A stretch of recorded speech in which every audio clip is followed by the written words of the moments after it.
What's the meaning of aquaculture?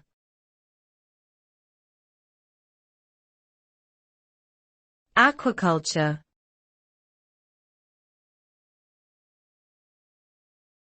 Aquaculture.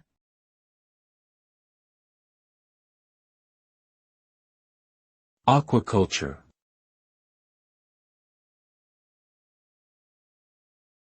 Aquaculture.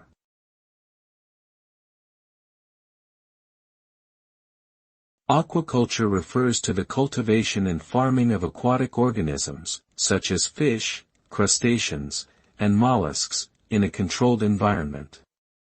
This method is used for commercial, recreational, and scientific purposes. The practice of aquaculture can result in increased food production, reduced pressure on wild fisheries, and economic development in rural communities. However, it can also have negative impacts on the environment if not managed properly, including water pollution and disease transmission. Overall, aquaculture is an important industry that should be balanced with sustainable and responsible practices.